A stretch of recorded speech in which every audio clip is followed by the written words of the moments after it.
Bueno, vamos a empezar la clase, vamos a empezar con el tema de tiroiditis. Tiroiditis es un tema que yo lo pregunto cuando tomo final de Medicina Interna 2. Es un tema que lo tenés que saber. Por supuesto, la tiroiditis más importante es la tiroiditis de Hashimoto, de la cual vamos a hablar dentro de un rato. Pero hay otras tiroiditis, además de la tiroiditis de Hashimoto, que son importantes. La primera tiroiditis es la tiroiditis de De-Quervain. Tiroiditis de Quervain. O sea, el señor se llama De Quervain, con Q. Esta tiroiditis de Quervain es la causa más frecuente de dolor tiroideo. Es una tiroiditis muy dolorosa, muy dolorosa. El paciente tiene un dolor terrible en la zona del cuello. Es más común en mujeres, en general entre 30 y 50 años. Está relacionado, se cree que es una tiroiditis viral. Está relacionado con distintos virus, de los cuales los más comunes son el Coxsackie, el virus seco, el Epstein-Barr, el adenovirus, el virus de la gripe y el virus de la parotiditis. Y es más común en otoño y en verano. El paciente va a venir a la consulta con un cuadro gripal, o sea, mialgia, febrícula, artralgias. Y en el contexto de ese cuadro gripal empieza con un intensísimo dolor en el cuello. A veces cuando usted le observa el cuello, puede observar la zona inflamada y esa inflamación puede durar algunos días o algunas semanas. El dolor es muy intenso y se irradia al oído, a la mandíbula y empeora cuando el paciente gira la cabeza o cuando el paciente deglute. La zona del cuello está eritematosa y caliente. Pueden tener fiebre, pero en general no una fiebre muy elevada, 37,5, 38 grados. El 50% de los pacientes pueden tener síntomas de hipertiroidismo, o sea, la mitad puede tener síntomas de hipertiroidismo. Esos síntomas de hipertiroidismo duran en general pocas semanas y luego tienen una fase con hipotiroidismo. Y esa fase con hipotiroidismo desaparece más o menos en 6 a 12 meses. La eritrosedimentación está aumentada, la PCR está aumentada. Los anticuerpos contra la tiroides son normales, eso permite diferenciarla de la enfermedad de Hashimoto. Y si usted le hace una captación de yodo en la tiroides, con el centellograma, un centellograma tiroideo, va a ver que la captación está muy disminuida, menor del 2%. El tratamiento es un tratamiento sintomático, se lo trata con AINES, o sea, le puede dar naproxeno, diclofenac. Si no alcanza con los AINES, le puede dar corticoides en dosis bajas durante algunas semanas. Si el paciente tiene síntomas de hipertiroidismo, como es un hipertiroidismo transitorio, le puede dar un poquito de atenolol para bajarle la frecuencia cardíaca para que no tenga manifestaciones tan adrenérgicas. Y como la fase hipotiroidea es una fase leve y transitoria, en general no requiere tratamiento de esta fase hipotiroidea. Yo esto lo vi un solo caso, siempre me acuerdo, era una señora que estaba internada en la clínica de Monte Grande. Y de golpe empieza con un dolor intensísimo en el cuello, pero el dolor era tan intenso que la tipa no soportaba la sábana arriba del cuello, del dolor que tenía. Y tenía el cuello inflamado, caliente. Yo, ¿qué cuerno tiene esta mujer? Le pedí una tomografía, no sabía qué carajo tenía la mina, pero dije, bueno, está la tiroides, debe tener que ver con la tiroides, llamé al endocrinólogo. Viene el endocrinólogo y da la casualidad que viene el endocrinólogo justo cuando yo estaba. Digo, mira, no tengo la menor idea qué es esto. Lo ve y dice, no, esto es una tiroiditis de De Quervain. Ah, esta es la famosa tiroiditis de De Quervain. Sí, sí, se tiene dolor tiroideo, es viral, le duele como la puta madre, pero le pones un AINE, un poquito de corticoide y se le va todo. Está un poco taquicárdica, si querés le ponemos un poquito de beta bloqueante. La señora se fue a los 2 o 3 días, se fue a la casa. O sea, es un cuadro que si vos sabés de qué se trata, lo arreglás fácilmente. El problema es que muchas veces no sabés de qué se trata, porque vos decís, ¿esto qué es? ¿Qué le pasa? Entonces recuerden esto de la tiroiditis de De Quervain. Después está la tiroiditis purulenta. La tiroiditis purulenta es una rareza, es muy rara. Es que se te infecte la tiroides en general por Staphylococcus aureus. Entonces, Es más común en mujeres que tienen antecedentes de tener nódulos, tener un bocio nodular. Tienen dolor en el cuello, calor, eritema, pueden tener fiebre, tienen leucocitosis, tienen aumento de la eritrosedimentación. Hay que hacerle una ecografía porque puede tener a veces abscesos intratiroideos. El tratamiento es con antibióticos, hay que cubrir el estáfilo, entonces en general le damos rifampicina y vancomicina para cubrir el estafilococo, y a veces si hay abscesos hay que drenarle los abscesos y aún en algunos casos hubo que extirpar algún lóbulo tiroideo, o sea, le tuvieron que sacar el lóbulo tiroideo donde el paciente tiene los abscesos. No es muy común esto de verse, yo nunca vi ninguna, pero sepan que está la tiroiditis por estáfilo, aguda. Después está la tiroiditis que se llama linfocítica subaguda, que en general se la llama tiroiditis posparto. ¿Por qué se la llama posparto? Porque la mayoría de los casos aparecen después del parto. Pero a veces puede haber casos espontáneos, esporádicos, sin parto. Por eso se la llama entonces tiroiditis linfocítica subaguda. Estos pacientes tienen anticuerpos antiperoxidasa, positivos, todos. Y el 65% tienen positivos los anticuerpos antimicrosomales. Pueden tener una primera fase donde la destrucción de las células tiroideas provoca un hipertiroidismo transitorio y luego tienen una segunda fase donde van al hipotiroidismo. La mayoría se recupera de ese hipotiroidismo en unos meses y solamente el 6% de los casos evolucionan directamente a un hipotiroidismo como si fuera un Hashimoto. Entonces, esta tiroiditis subaguda puede ir al Hashimoto en el 6% de los casos. El cuadro tiene una tendencia importante de recidiva si la paciente tiene otros partos. O sea, si vos tuviste un nene y cuando tuviste el nene tuviste tiroiditis posparto, que te dura, por ejemplo, 8 meses, después te curaste. Pero si te quedas embarazada de nuevo, lo más probable es que vuelvas a tener la tiroiditis posparto. En la fase hipertiroidea a veces puede ser necesario darle betabloqueantes. En la fase hipotiroidea a veces hay que darle hormona exógena.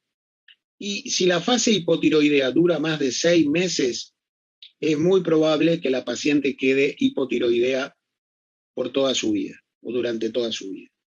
Después tenemos la tiroiditis por inmunoglobulina G4. Hace pocos años se ha descrito una serie de enfermedades relacionadas con la elevación de la inmunoglobulina G4. Son varias enfermedades que están relacionadas con esta G4. Entre ellas hay una tiroiditis por aumento de la G4 que se asocia en general a una pancreatitis autoinmune. Es una tiroiditis que evoluciona rápidamente a la fibrosis tiroidea. Tiene niveles altos de anticuerpos antitiroideos y en su estadio final evolucionan a algo muy parecido a una tiroiditis de Riedel, de la cual vamos a hablar ahora. ¿Qué es la tiroiditis de Riedel? La tiroiditis de Riedel es una tiroiditis donde el tejido tiroideo es reemplazado por tejido fibroso, pero un tejido fibroso que puede extenderse a los músculos, vasos y nervios cercanos a la tiroides. O sea, es una patología invasora, una fibrosis invasora. Tienen anticuerpos antitiroideos en el 45% de los casos. Se asocian a otras patologías con fibrosis, por ejemplo, la fibrosis del retroperitoneo, la fibrosis del mediastino, la colangitis esclerosante, el pseudotumor fibroso de la órbita, la fibrosis de las glándulas salivales y de las glándulas lacrimales. El problema de esta tiroide fibrosada es que puede comprimir el aparato respiratorio y puede comprimir el esófago, produciendo disfagia y disnea. 30% tienen hipotiroidismo y puede invadir las paratiroides y producir hipoparatiroidismo. La consistencia es una consistencia pétrea, o sea, como si fuera una piedra. Es una tiroides que parece que si fuera una piedra. El centellograma tiene zonas de captación frías por falta de células foliculares. Hay que hacerle una biopsia quirúrgica para diferenciar si es una tiroiditis de Riedel o es un cáncer tiroideo. Podría ser un cáncer. En este caso no es un cáncer, simplemente tiene fibrosis. A veces hay que cortarle el istmo de la tiroides para que no tengan síntomas compresivos respiratorios. Se los puede tratar con esteroides, pero los pacientes que responden al tratamiento esteroideo son una minoría. Es muy rara, yo nunca vi ningún caso de tiroiditis de Riedel. Sí vi posparto y sí vi de Decker-Benn. Las otras que les nombré, no vi ningún caso. Y después tenemos las causas raras de tiroiditis. Ahí se ha descrito tiroiditis por un trauma en la tiroides. Bueno, tiene que ser un señor que tenga un traumatismo en el cuello. Tiroiditis por radiación. Tiene que ser un tipo que lo irradiaron en el cuello, en general por algún cáncer. Hay tiroiditis por fármacos. Tiroiditis por fármacos, tenemos tiroiditis por amiodarona, tiroiditis por litio, tiroiditis por interferón alfa y por administración de interleuquina 2. Recuerden de esto muy intensamente la amiodarona y recuerden el litio. El litio es una enfermedad que se usa en los bipolares y la amiodarona es una droga que se usa mucho en los pacientes con arritmias. Tanto la amiodarona como el litio tienen siempre alteraciones tiroideas. Entonces usted cuando tiene un paciente que toma litio o que toma amiodarona, usted le tiene que pedir siempre los dosajes tiroideos. Después se ha descrito una tiroiditis por neumocistis girovechi. La neumocistis girovechi, que daba la neumonía por neumocistis girovechi, que te puede matar, que te produce distrés respiratorio y te puede matar, sobre todo en los pacientes con SIDA y en los pacientes con cánceres. Esa neumocistis girovechi puede afectar otros órganos, además del pulmón. Y dentro de los órganos que puede afectar la tiroides y producir una tiroiditis. Después hay una tiroiditis crónica supurativa por infecciones crónicas. Ahí se ve en la tuberculosis tiroidea, la sífilis tiroidea, la actinomicosis, la aspergilosis y la hidatidosis tiroidea. Y hay una crónica no supurativa que es por amiloidosis y por sarcoidosis. O sea, puede haber depósitos amiloideos en la tiroides y depósitos de sarcoidosis, granulomas de sarcoidosis en la tiroides. Esas son las causas raras de tiroiditis que puede tener el paciente. Entonces, repasamos. Pregunta de examen. ¿Qué tiroiditis conoce? Mire, doctor, la más común, la de Hashimoto. Después, la de Decker-Benn, que es viral. La posparto, que es linfoidea y subaguda. Después tenemos la de Riedel, que es fibrosis. Después tenemos la supurativa, que es rara, por estáfilo. Y después tenemos las causas raras. Estas causas raras, dentro de las cuales la más común, creo yo, que son los fármacos, la amiodarona y el litio. Con esto terminamos el tema de tiroiditis. Pregunta que yo suelo hacer en el final. O sea, dígame qué tiroiditis conoce y cómo diferencia una tiroiditis de la otra. O cómo diferencia entre estas 6 o 7 tiroiditis, de qué manera usted diferencia una de la otra. Vamos a hablar ahora del síndrome hipotiroideo. Ustedes ya vieron hipertiroidismo, así que vamos a hablar del hipotiroidismo, síndrome hipotiroideo. Es un cuadro muy común el hipotiroidismo. Se calcula más o menos que hay 18 enfermos cada 1000 habitantes. O sea que es un cuadro bastante frecuente. Es mucho más común en las mujeres que en los varones. Se calcula que puede afectar hasta el 3% de las mujeres. O sea, es una cifra bastante alta. ¿Cómo va a venir a la clínica una paciente que tiene hipotiroidismo? Bueno, usted se tiene que acordar de esto. Es una gorda, ronca, sorda. Gorda, ronca, sorda. O sea, tienen aumento de peso. El aumento de peso es porque tienen un metabolismo muy disminuido y además porque retienen mucopolisacáridos y en esos mucopolisacáridos retienen agua y eso provoca un aumento de peso. Tienen una facies abotagada. La palabra abotagada quiere decir una facies media edematosa, pero es edematosa por los depósitos de mucopolisacáridos. tienen macroglosia, o sea, tienen una lengua aumentada de tamaño. La paciente se queja de que tiene frío todo el tiempo y tiene la piel fría. Entonces, no te llama la atención que la paciente viene a la consulta en enero y viene con un pulovercito en enero, que tiene frío. Vos decís, pero ¿cómo? Si hace un calor bárbaro, ¿qué hace usted con un pulovercito? Tiene poca sudoración, poca sudoración. El pelo es un pelo seco y tiene poco pelo. Y tiene caída de la cola de las cejas, le falta la colita de las cejas. La piel está seca, áspera. Tienen tendencia a dormir mucho, pueden hasta tener letargo. Letargo es que me despierto y me vuelvo a quedar dormido, me despierto y me vuelvo a quedar dormido. Si usted lo hace hablar, hablan lento, muy lento. Cuando yo fui a dar final de Medicina 2 en la facultad, me tocó una paciente, no te decían que tenía la paciente, tenías que hacerle la historia clínica. Me tocó una santiagueña hipotiroidea. Entonces estuve media hora con la paciente. En media hora lo que me dijo es, yo soy de Santiago. Entonces hablaba a esa velocidad. Entonces, una habla lenta. En general tienen una voz ronca y son sordas, les cuesta escuchar. Es muy común que tengan constipación. Suelen tener irregularidad menstrual. Eso es otro punto importante para las chicas o los varones que van a ser ginecólogos. Cuando te cae una chica con irregularidad menstrual, una de las cosas que hay que pensar si no es una hipotiroides, si no es un Hashimoto.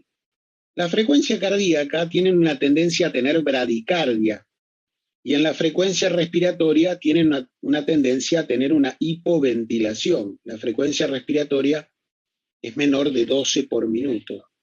Piensan de una manera muy lenta.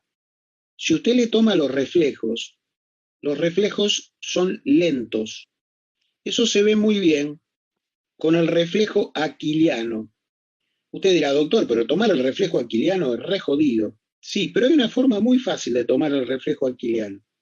Usted le pone una silla al paciente y le dice que se arrodille en la silla, con los pies colgando fuera de la silla.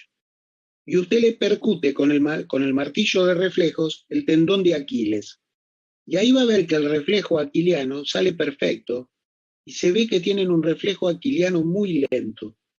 Si tiene un reflejo aquiliano lento, eso tiene un 82% para hacer el diagnóstico. O sea, es un signo muy sensible para hacer el diagnóstico. Recuerde que si usted está hipotiroideo, cuando usted está hipotiroideo, aumenta la CPK en la sangre y puede tener una tendencia a la hiponatremia. Y además, estos pacientes tienen colesterol alto. Recuerde que en la tiroides es al revés. El hipertiroidismo tiene colesterol bajo y el hipo tiene colesterol alto. Y ese colesterol alto va tapando las arterias. Si la paciente no se trata su problema tiroideo, llega un momento que tienen ACV, tienen ANGOR o tienen infarto por oclusión aterosclerótica de las coronarias. Entonces, el cuadro clínico es sencillo. Usted no me puede meter la pata. Es una mujer gorda, ronca, sorda, con una facies abotagada, con poco pelo seco, ralo, piel seca, pérdida de la colita de las cejas, es ronca, es sorda, piensa lento, habla lento, tiene frío todo el tiempo, tiene alteraciones menstruales, está constipada. O sea, si vos haces un buen interrogatorio, no te podés tragar un hipotiroidismo. No te lo podés tragar, lo tenés que poder diagnosticar. ¿Cuáles son las causas de hipotiroidismo? Bueno, hay dos causas fundamentales que se las tienen que acordar siempre. Una es el déficit de yodo en la dieta. Hay en el mundo zonas donde hay deficiencia de yodo. En general, las zonas donde hay deficiencia de yodo son las zonas montañosas. Por ejemplo, en los Andes, las zonas montañosas de Brasil, los Alpes, los Pirineos, toda zona montañosa en general es una zona de déficit de yodo. Y la deficiencia de yodo produce bocio e hipotiroidismo. La segunda causa más importante es la enfermedad de Hashimoto, de la cual vamos a hablar en un ratito. ¿Qué otras causas podés tener de hipotiroidismo? Y que te hayan operado y te hayan sacado la tiroides. Si yo te opero porque tuviste un cáncer en la tiroides, si te saco la tiroides, vas a estar hipotiroideo y tenés que tomar hormona toda tu vida. Si yo para tratarte una enfermedad de Graves te di yodo radiactivo 131, el yodo destruye la glándula tiroides y muchos pacientes terminan hipotiroideos después de haber recibido el yodo 131. A veces son pacientes que fueron irradiados en la zona del cuello y esa irradiación les destruyó la tiroides. Después tenemos dos causas más raras, que es que el problema no está en la tiroides, que a vos te falte TSH, que vos tengas un defecto de TSH fabricada por la hipófisis. Acá la causa más común es que tengas un tumor en la hipófisis y que el tumor de la hipófisis haya destruido a las células hipofisarias que fabrican TSH y entonces vos tenés un hipotiroidismo hipofisario. Y más raro todavía es que tengas un hipotiroidismo hipotalámico, porque te falte la tiroliberina, que es la hormona que libera el hipotálamo para estimular a la hipófisis, para que la hipófisis fabrique TSH. O sea, esto es bastante raro de ver, y esto lo va a diagnosticar un endocrinólogo, y sobre todo un endocrinólogo experto en tiroides. Finalmente hay dos causas más. Una es que el paciente haya abandonado la medicación tiroidea. O sea, el tipo tenía que tomar hormona tiroidea y hace 3 meses que no la toma. Entonces, como no la tomas, hace un hipotiroidismo. Y después una causa rara es que tenga déficit genético, una deficiencia genética de las enzimas tiroideas que sirven para fabricar T3 y T4. Esto también son casos raros, en general infantiles, donde el chico viene fallado de fábrica y le faltan las enzimas para sintetizar T3 y T4. ¿Cómo va a estudiar usted un hipotiroidismo? Usted le va a pedir T3, T4 y TSH. En general se pide T4 libre, T3 libre y TSH. Si el problema está en la tiroides, la TSH va a estar aumentada. ¿Por qué? Y porque la hipófisis, como falta la hormona, no tiene feedback. Al no tener feedback, fabrica mayor cantidad de TSH, tratando de estimular a la glándula. Si en cambio la causa es hipofisaria, la TSH va a estar baja. Y después usted tiene que hacerle, también está baja si la causa es hipotalámica. Ahí después usted va a tener que hacerle una serie de estudios para diferenciar si es hipotalámica o si es hipofisaria. Por supuesto, además de las hormonas, le puede pedir una ecografía de tiroides, le puede pedir un centellograma tiroideo con yodo 131, y para descartar el Hashimoto le va a pedir los anticuerpos. El anticuerpo más importante para el Hashimoto es el anticuerpo antiperoxidasa, y le puede pedir también el anticuerpo antitiroglobulina. Son los dos anticuerpos más importantes para diagnosticar que el paciente tiene una enfermedad de Hashimoto. Vamos a hablar ahora de el hipotiroidismo porque te falte yodo en la dieta. El hipotiroidismo que te falte yodo en la dieta va a producir lo que se llama el bocio endémico. O sea, zonas donde todos los pacientes que viven en esa zona tienen bocio, porque le falta la hormona. El problema de esas zonas es la afectación de los niños. Cuando a vos te falta hormona tiroidea los 2 primeros años de tu vida, la hormona tiroidea es fundamental para el desarrollo del sistema nervioso y de la capacidad intelectual. El chico queda con una deficiencia mental y se denominan cretinos. La enfermedad se llama cretinismo. Se calcula que en el mundo 2.000 millones de personas tienen déficit de yodo en la dieta. ¿Escucharon la cifra? 2.000 millones de personas. Se habla de bocio endémico cuando en una zona hay más de 10% de la población que tiene bocio. ¿Cómo se diagnostica que la deficiencia es de yodo de la dieta? Usted le tiene que pedir un dosaje de yodo en orina. Si el yodo en orina es menor de 50 microgramos por litro, eso implica que tiene déficit de yodo. O sea que usted le tiene que pedir al paciente un dosaje de yodo en orina.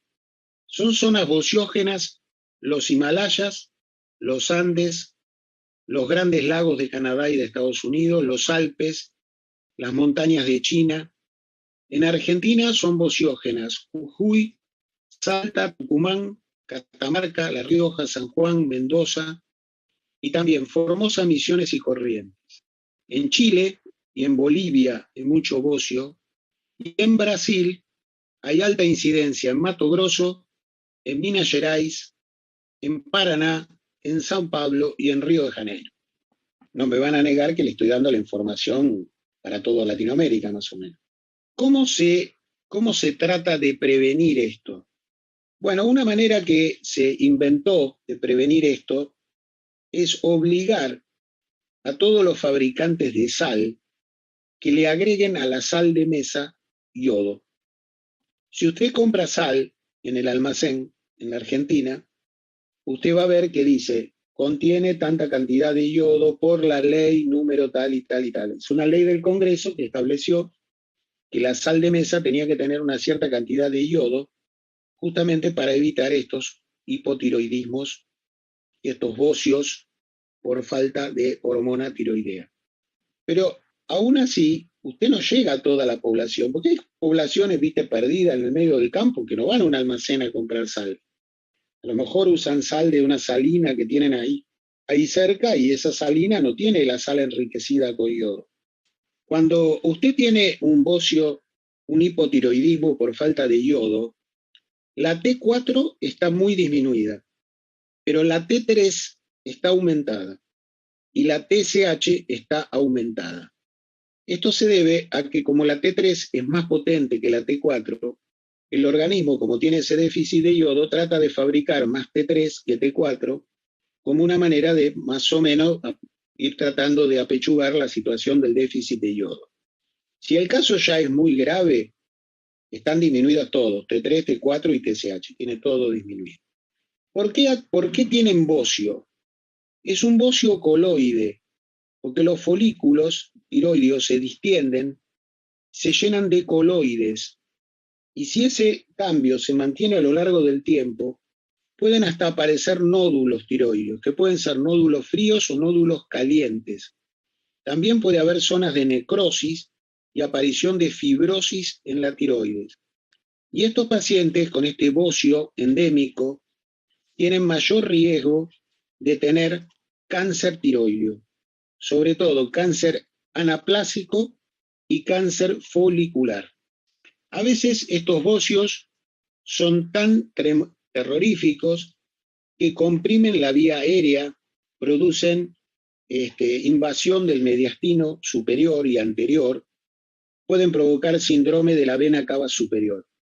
Los chicos que nacen con falta de hormona tiroidea, porque durante el embarazo la mamá no tuvo hormona tiroidea, tienen que recibir inmediatamente la hormona, porque si no van al retardo mental, tienen trastornos en la audición, en la marcha, en el habla y trastornos severos del crecimiento. Si usted tiene un paciente con estas características que tiene un bocio endémico, usted le puede dar hormona, puede dar directamente hormona tiroidea, y entonces usted al darle la hormona tiroidea, el paciente no va a tener los síntomas de hipotiroidismo y el bocio se reduce, disminuye. Sin embargo, a pesar de eso, muchos pacientes tienen un bocio tan importante y tan grande que tienen necesidad de una cirugía para sacarle el bocio.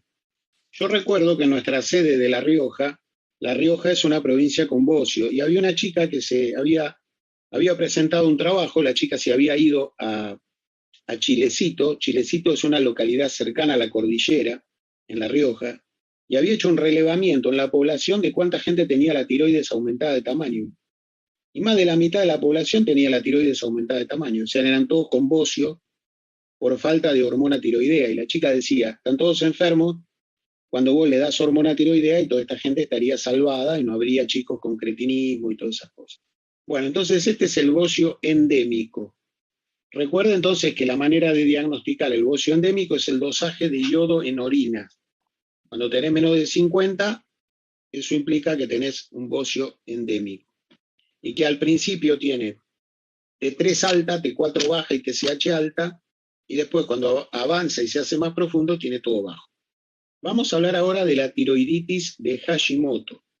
La tiroiditis de Hashimoto es una contribución de la medicina japonesa.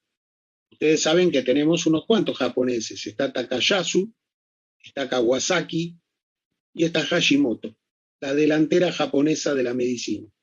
Hashimoto se llamaba Akaro Hashimoto, y describió la enfermedad de Hashimoto en el año 1912. Es una tiroiditis de causa autoinmune, o sea, hay anticuerpos. Los anticuerpos están dirigidos sobre todo contra la peroxidasa tiroidea y hay anticuerpos contra la tiroglobulina. Es una enfermedad como todas las autoinmunes que tiene momentos donde está exacerbada y momentos donde tiene remisiones. O sea, es una enfermedad que cursa por brotes. Ahora, si vos la dejás a su evolución, dejás que evolucione en el tiempo, el paciente va al hipotiroidismo y es la causa más común de hipotiroidismo.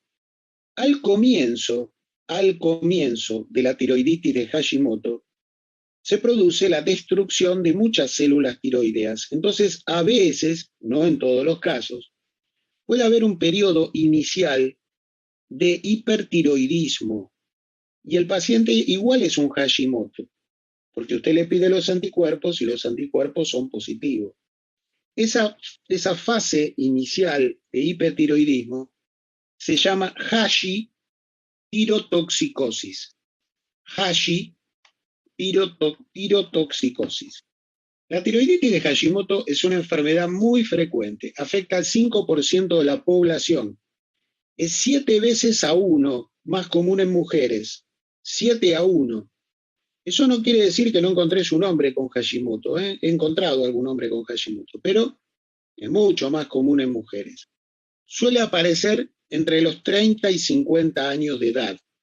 Se cree que hay una predisposición genética que sería autosómica y dominante. Eso explicaría que hay familias donde la chica te dice, sí, mi mamá tenía Hashimoto, y mi abuela tenía Hashimoto, y mi hermana tiene Hashimoto. Entonces, cuando estás con esos casos, ya sabes que hay una predisposición genética a sufrir la enfermedad. La enfermedad se asocia a muchas autoinmunes, se asocia a lupus, a artritis reumatoidea, a la anemia perniciosa, o sea, la anemia por déficit de B12, a diabetes tipo 1, a alopecia, a enfermedad celíaca, vitiligo y Sjögren. Es muy común la asociación con Sjögren. También es muy común la asociación con enfermedad bipolar. Es una de las 3 enfermedades marcadoras de bipolaridad. Los bipolares suelen tener colon irritable, migraña y problemas tiroideos. Entonces es una de las enfermedades marcadoras de bipolaridad. También se asocia al síndrome de Down, al Klinefelter y al Turner. El déficit de selenio favorece la aparición de enfermedad de Hashimoto, igual que la alta ingesta de ioduros. ¿Cómo se presenta el Hashimoto? En general va a ser una chica con un síndrome hipotiroideo, salvo esos pocos casos que comienzan con Hashi-tirotoxicosis. A usted le va a llamar la atención que tiene bocio. Esto es una pregunta que yo hago siempre en los exámenes. ¿La tiroiditis de Hashimoto puede tener bocio? Y sí, la tiroiditis de Hashimoto tiene bocio, pero es un bocio de tamaño moderado. No es un gran bocio, no es un bocio como los endémicos, es un bocio donde usted le mira el cuello y le ve la tiroides. Yo hice diagnóstico de Hashimoto varias veces en el banco. Cuando iba al banco a pagar, me atendió una cajera y yo le miraba el cuello y le decía, che, vos tenés un problema tiroideo, andá a ver al endocrinólogo. Y le diagnostiqué Hashimoto a 2 o 3 cajeras, mirándole el cuello y viendo que tenía la tiroides aumentada de tamaño. Es una tiroides aumentada entre 2 a 5 veces su tamaño normal. Yo te diría, los que yo he visto son 2 veces, 3 veces, no más. Es una tiroides que tiene una consistencia gomosa. ¿Viste como las pelotitas de goma que usás para jugar en la playa? Bueno, tiene una consistencia así, como de pelotita de goma. A veces se pueden palpar nódulos en el Hashimoto. Cuando palpas nódulos en el Hashimoto, muchas veces hay que recurrir a hacer una punción para descartar que no sea un cáncer. Y la punción es una de las maneras de hacer el diagnóstico. Si vos te agarrás Hashimoto y estás embarazada, esto puede tener problemas en el chico. El chico puede nacer de bajo peso, puede tener trastornos respiratorios con distrés, hidrocefalia, hipospadias, pueden ser chicos prematuros. Los pacientes que tienen hepatitis C tienen mayor probabilidad de tener Hashimoto. También los que tienen hipofisitis autoinmune. De los pacientes operados por cáncer tiroideo, si usted revisa la glándula, toda la glándula fuera del cáncer, 13% tienen tiroiditis de Hashimoto. Una complicación poco frecuente, pero que a veces aparece, es que el paciente haga un linfoma tiroideo. Eso no es una cosa común, no se ve todos los días, pero a veces un Hashimoto, si usted no lo trata, evoluciona al linfoma tiroideo. Se ha descrito en la piel de los pacientes con Hashimoto una mucinosis papilonodular de Gold. Mucinosis papilonodular de Gold, que son depósitos de mucina en la dermis. Esos depósitos tienen inmunoglobulina A, inmunoglobulina G, inmunoglobulina M y componente C3 y afectan a la membrana basal de la dermis. En la anatomía patológica, usted lo que va a ver es una glándula pálida de consistencia firme y hay dos variantes. Una variante en la que predomina la fibrosis, o sea, ya se ha producido la lesión de los folículos y esa lesión de los folículos son reemplazados por fibrosis. Por eso va al hipotiroidismo.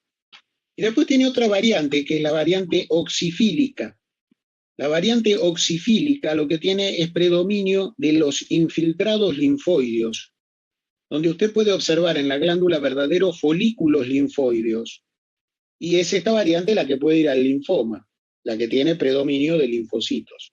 Se puede asociar a nódulos en las paratiroides también, que tenga nódulos hipogénicos en las paratiroides. ¿Cómo hacemos el diagnóstico? El diagnóstico se basa en 4 ítems. Primer ítem, que tenga un cuadro hipotiroideo con bocio. Segundo ítem, los anticuerpos. Se le pide anticuerpos contra la peroxidasa, son los más importantes y los que están positivos en el 90% de los casos. Anticuerpo antitiroglobulina, también son positivos en un 70-80% de los casos.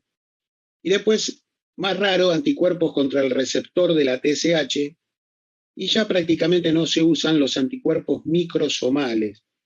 Los anticuerpos microsomales eran una especie de... han quedado como una cosa histórica, ¿no? Porque antes de poder hacer la determinación de las peroxidasas, lo que se hacía era la búsqueda de los anticuerpos en el retículo endoplasmático liso, y eso eran los microsomas. Pregunta de examen. Usted le hace un centellograma. ¿Cómo se ve el centellograma tiroideo en el Hashimoto? Es un centellograma en parches, que tiene zonas que no captan y zonas que captan normal y zonas que captan mucho. O sea, es un centellograma en parches. Acuérdese de eso. Usted le puede pedir la ecografía. La ecografía va a mostrar una glándula aumentada de tamaño por el bocio y a veces puede ver micronódulos. La presencia de micronódulos tiene un valor predictivo del 94% para diagnosticar Hashimoto. O sea, es muy importante. Si hay micronódulos, lo más probable es que sea un Hashimoto. A veces hay nódulos, además de los micronódulos, hay nódulos palpables, y ahí usted va a tener que diferenciar que no sea un cáncer, lo va a tener que punzar. La punción tiroidea en general se reserva para esos casos con nódulos, y en la punción tiroidea usted va a ver el infiltrado de linfocitos en la tiroides que le dice que es un Hashimoto. Ahora bien, esta es una enfermedad autoinmune. Ustedes vienen de hacer reumatología. ¿Por qué no se trata con inmunosupresores? Es una muy buena pregunta. Yo le podría dar, si yo al lupus le doy inmunosupresores, si yo a la artritis reumatoidea le doy inmunosupresores, y si esta es autoinmune, te destruye la tiroides, ¿por qué no le doy inmunosupresores? Porque se vio lo siguiente: los inmunosupresores tienen su riesgo. riesgo de que te agarres infecciones, riesgo de que vos tengas infecciones oportunistas. Y en realidad, si a vos se te destruye la tiroides, lo que hacemos, te damos la hormona y chau, no es tan problemático. Entonces se prefiere hacer un tratamiento sintomático de que si el tipo se queda sin tiroides, le damos la hormona, le reemplazamos la hormona, en vez de darle inmunosupresores. ¿Cómo le damos la hormona? ¿Cómo le damos la hormona?